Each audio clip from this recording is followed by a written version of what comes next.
Lister, Yeah, Rimmer? what are you watching? If you're going through my file, then bugger off. I wouldn't want to look at that in a million years. No, I'm talking about this Clack of the Geek YouTuber. What have you been watching him for? Oh, Clack of the Geek, yeah, he's a great YouTuber. He did a video about us recently. It's really, really good. You should subscribe to him. He's really good. And he does, Doctor Who videos and all that kind of stuff. Hold on, wait. Is this some kind of Doctor Who Red Dwarf crossover? Because if so, I'm not taking part in this, no. What the smegging hell was all that about? Anyway, Rimmer just put on his latest video about us. It's really good. Alright, very well.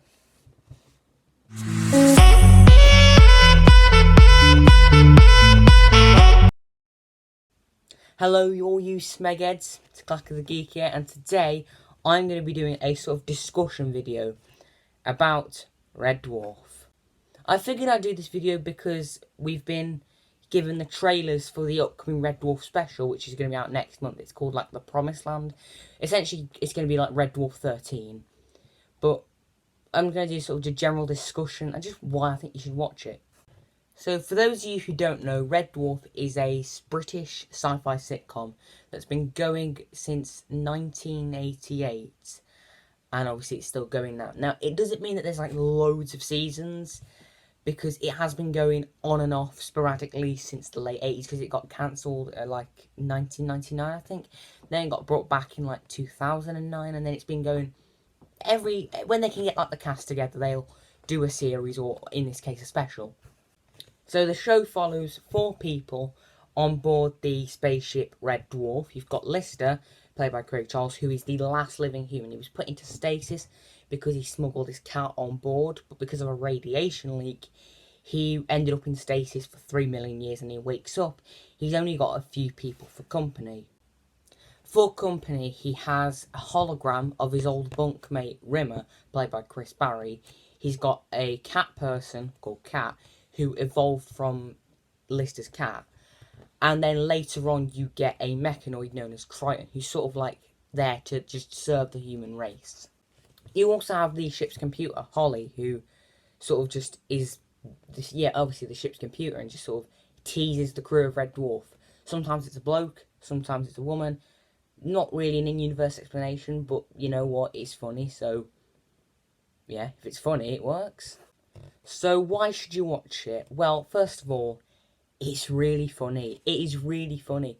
Not just in sort of the scenarios that they get into, but also in the character dynamics. It is very much a dysfunctional family dynamic between the entire crew.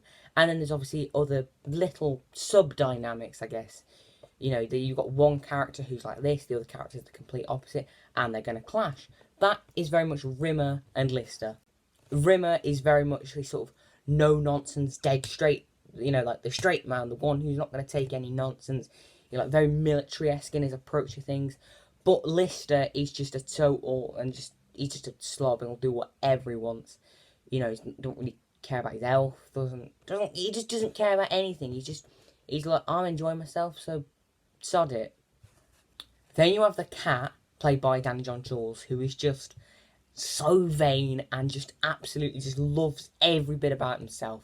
And then you have Crichton, as I say, who comes in a bit later. I think it's series 3. He comes in, and he's, the bumbling butler sort of comic relief sort of character. The one he just lives to serve the human race. He won't swear, or he's so pure and innocent. That's what makes him fun. And then obviously Holly, also, is sort of the dead pan one, the dead straight one. He's always talks like this, even if it's a serious crisis. They will talk like this. Not like that exactly, but it's close enough. Yeah. But as well as the character dynamics, these scenarios that they end up in are in the core are very interesting sci-fi concepts. But they do play them for laughs, and they are taking the mick out of them. And it's so funny. For instance, they've been stuck in a virtual simulator game for about 4 years. Well, we'll just make our actors wear funny teeth and make Rimmer look like a hobo. I mean, and it's just so funny. But despite all of that, the writing is so clever and the writing is on point in this series. There's so many really great sci-fi concepts that will engage sci-fi enthusiasts like myself. And I mean, some of the concepts, even if a story's not that good, the concept will still be quite interesting. I mean, just take the recent series 12, for instance, which was the most recent series from 2017.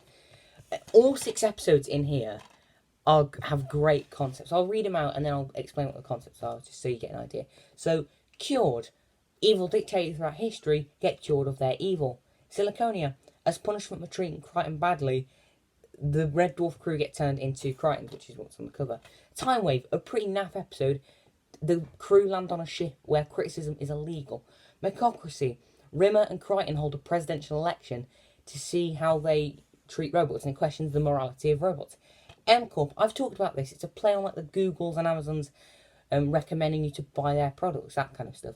And Skipper, an alternate timeline sort of story, which, is pretty cliche, but they add their own spin on it. So, yeah. And then not forgetting, the older episodes, episodes like Polymorph, Quarantine, The Inquisitor as well. That's a really overlooked one, I think. I love that episode. They've all got great concepts and interesting stories to tell. And the show isn't also afraid to touch on sort of issues. Now, I'm not talking about, political issues, but I'm talking more about other stuff like technology and VR games and how far they could go. There's a lot of episodes from the 90s which touch on that kind of stuff. And there's some stuff that Red Dwarf has got scientifically right, like white holes in series 3, I think. That has now become scientific fact, hasn't it? So, Red Dwarf is a very, very, very good for that. But the main reason I love Red Dwarf is because it caters to everyone. It doesn't alienate the casual audience because, you've got the comedy and the dynamic characters and the fun antics that they get into. The casual audience can enjoy that. But us geeks and sci-fi enthusiasts can really get our teeth into these interesting concepts and clever writing. It caters to everyone. I think there's a lot of TV shows that could learn from Red Dwarf, including Doctor Who at certain points, if it gets too overly complex. Needs to look at Red Dwarf and see how it does sci-fi for everyone. So yeah, this video was just me. I just wanted to have a discussion about Red Dwarf, and because the trailer for the new special came out recently, I figured it was topical. So yeah. Anyway, hope you enjoyed the video. Make sure you like, subscribe, comment, all that good stuff. And this is Clack of the Geek signing out.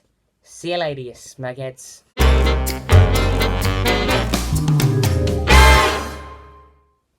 You know what? That was actually rather good. See, what did I tell you, Rimmer? He's a good YouTuber.